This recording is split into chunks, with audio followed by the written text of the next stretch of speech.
Buenos días, vamos a continuar con el desarrollo del diplomado en gestión pública en el módulo de organización de la administración pública, y en esta sesión específica vamos a desarrollar los aspectos medulares vinculados al reglamento de organización y funciones. Como vimos anteriormente, luego de haber definido la estructura orgánica y funcional de la institución con la norma de creación de la institución o la norma de organización de la institución a través de una ley orgánica o a través de una norma específica por delegación, un decreto legislativo o un decreto ley, si esto se dice en un gobierno de facto.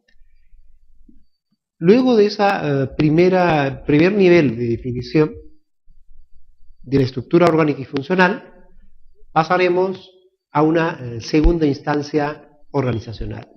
Y esta segunda instancia se define mediante el reglamento de organización y funciones. El reglamento de organización y funciones es un documento técnico normativo de la gestión institucional, que va a contener la organización formal de la entidad, y adicionalmente en ese documento se va a definir la estructura orgánica y funcional de la entidad, especificando las funciones generales y específicas de cada órgano o de cada unidad orgánica. Este documento va a ser un documento marco o referente que va a definir las pautas de organización y de funcionamiento de las entidades dentro de la administración pública.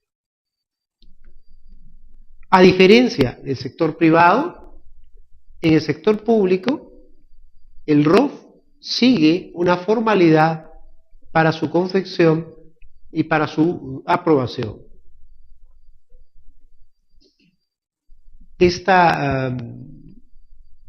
La norma específica, el marco legal aplicable que regula los lineamientos generales para elaborar los manuales, los reglamentos de organización y funciones, está contenido en el Decreto Supremo 043/2006 de la PCM, que fue publicado en el Diario Oficial Peruano el 26 de julio del año 2006.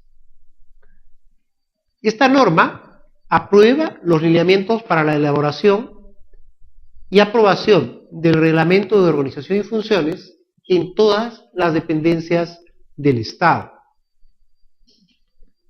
¿Qué cosa establece el ROF?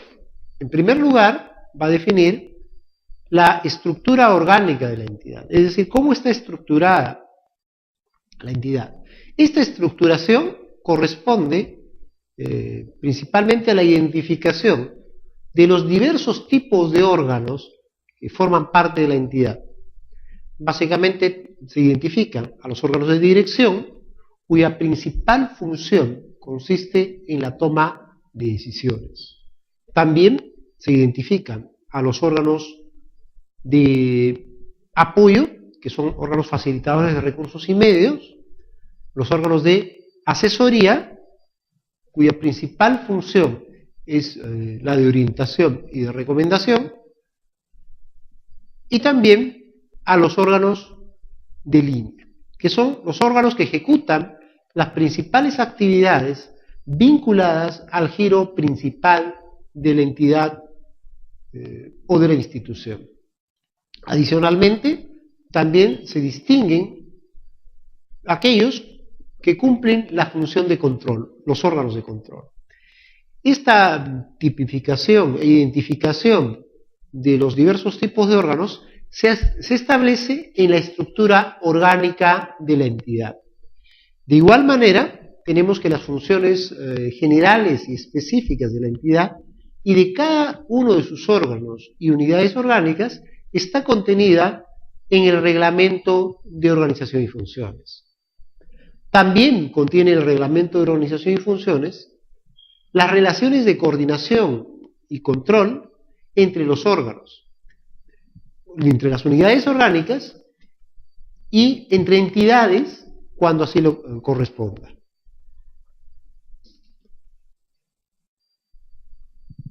¿Cuáles son los requisitos fundamentales para la aprobación del ROF? En primer lugar, va a ser necesario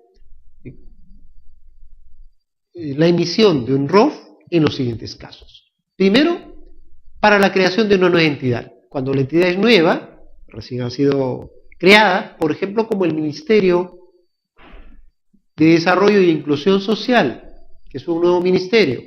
Entonces, para dotarle de organicidad a este ministerio, se requiere, luego de su ley orgánica, ley de creación y funcionamiento, se requiere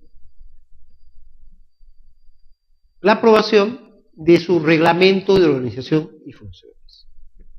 También se requiere de la aprobación de un ROF cuando hay fusión de entidades o cuando una entidad tiende a absorber a otra.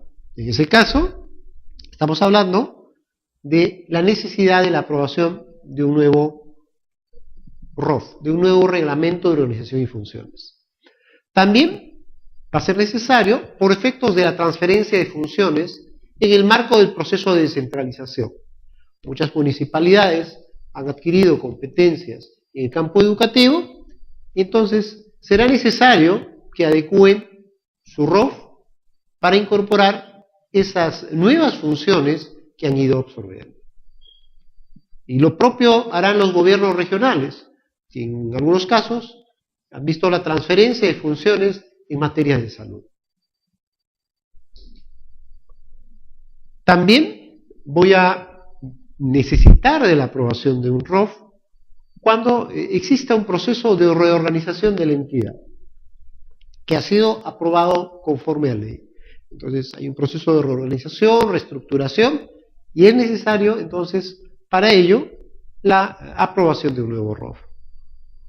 También puede requerirse de un nuevo ROF por la modificación del marco legal sustantivo que conlleve a la afectación de la estructura orgánica o que vaya a modificar en forma total o en forma parcial las funciones de una entidad. Si este cambio es necesario que ese cambio se vea reflejado en el reglamento de organización y funciones. Si hacemos una revisión rápida en las diversas instituciones de la administración pública, vamos a encontrar que a pesar de que existen esos cambios, los cambios normativos, hay modificación de normas y leyes, en muchos casos, lamentablemente, el reglamento de organización y funciones se sigue manteniendo tal y cual estuvo hace 5, 10 o 12 años atrás, con ligeras modificaciones. En ese caso es necesario un nuevo ROF. También va a ser necesario un nuevo reglamento para optimizar o simplificar los procesos de la entidad, con la finalidad de cumplir con mayor eficacia su misión y funciones.